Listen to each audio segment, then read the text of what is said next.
Welcome back guys to Bimbel Pak Bilcen. Kali ini kita akan membahas contoh soal yang kedua mengenai cermin cembung. Tadi kan contoh dari cermin cekung. Sekarang adalah contoh dari cermin cembung. Nah, kita baca soalnya. Diketahui sebuah cermin cembung memiliki panjang titik fokus 5 cm.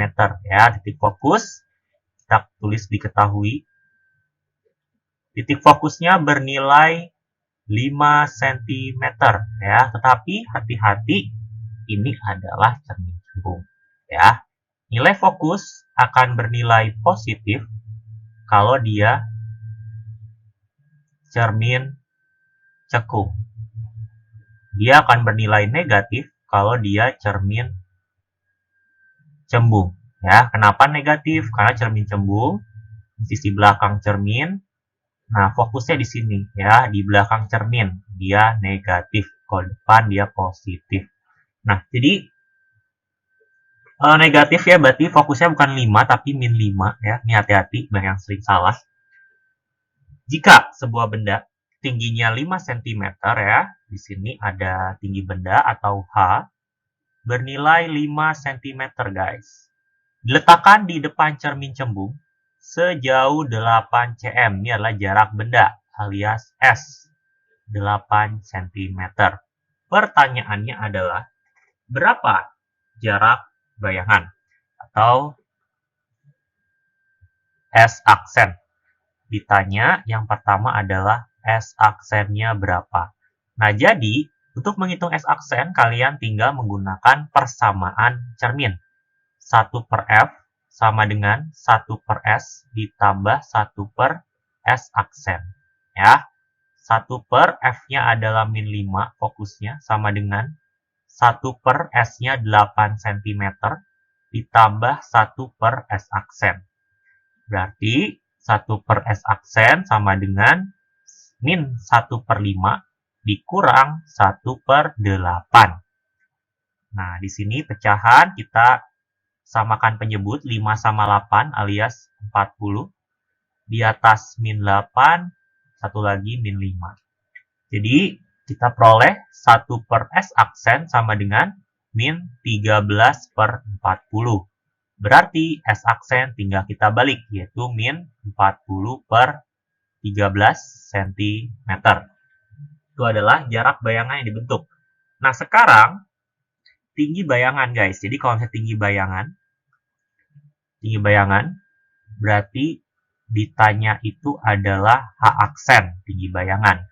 Jadi kita bisa menggunakan perbesaran bayangan M sama dengan H aksen per H sama dengan min X aksen per S. Jadi kita bisa hitung H aksen, kita cari H-nya adalah 5 cm sama dengan min S aksennya yang tadi min 40 per 13. Jangan lupa minnya. Per S, S-nya adalah 8. Berarti kita peroleh di sini H aksen per 5 sama dengan 40 per 13. Ingat min ketemu min habis di sini. Dibagi 8. Nah, alias H aksen per 5 sama dengan 40 per 13 kali dibalik 1/8. Nah, 40 sama 8 kita bisa bagi jadi 5.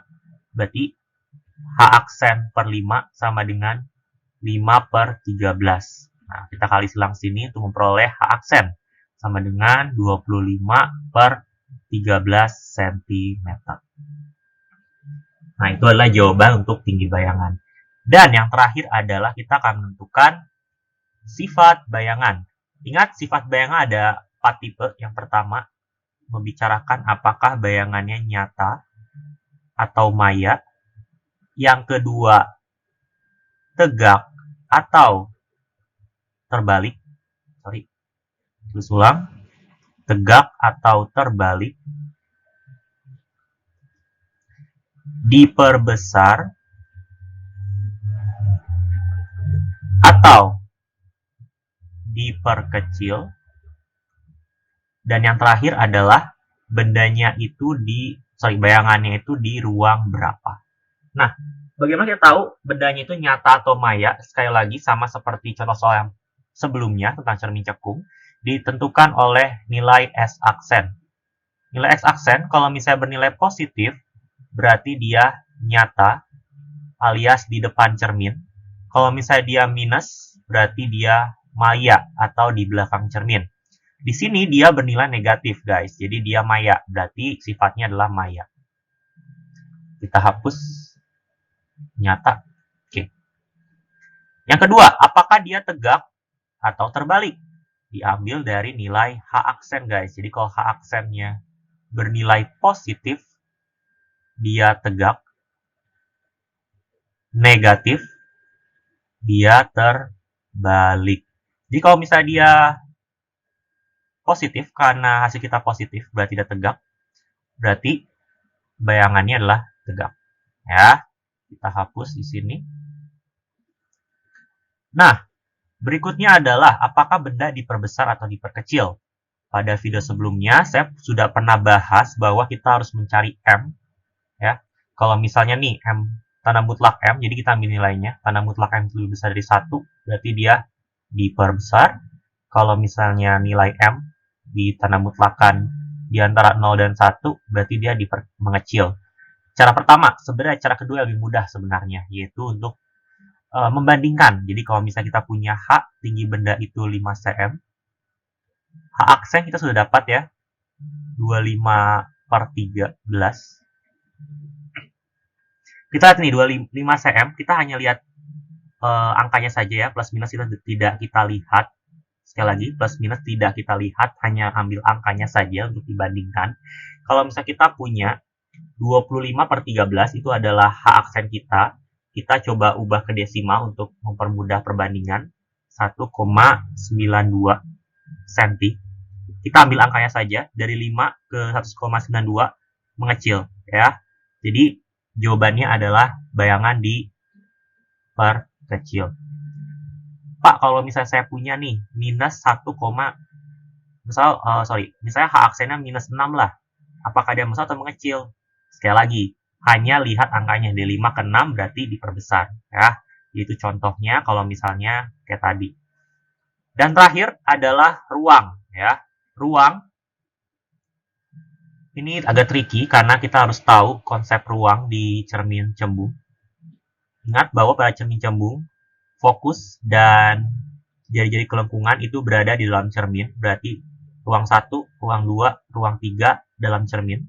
Berarti di depan cermin itu hanya ada ruang 4. Berarti sebenarnya S kita, jarak benda, mau berapapun ya, selama di depan cermin, dan pasti di depan cermin, itu pasti di ruang 4. Kalau saya di ruang 4, berarti benda selalu di ruang 1. Kenapa? Karena sesuai dengan konsep ya, benda plus bayangan sama dengan 5. Karena benda kita selalu di ruang 4, berarti bayang kita harus di ruang 1, biar totalnya menjadi 5. Berarti bayang kita selalu di ruang 1. Nah, jadi ini adalah jawabannya. Sifat bayangan yang kita punya adalah maya, tegak, diperkecil, dan berada di ruang 1. Ini saya hapus besar karena bukan jawabannya. Dan sebenarnya, kalau kalian nonton video saya dan cermat, bahwa cermin cembung pembentukan bayangannya selalu. Nah, jadi jawabannya sebenarnya selalu. Kalau misalnya soal cermin cembung, itu sifat bayangan selalu, tidak pernah berubah. Maya, tegak, diperkecil, ruang 1. Kenapa? Karena memang benda yang kita letakkan hanya bisa di ruang 4, dan hasilnya selalu di ruang 1, maya, tegak, diperkecil.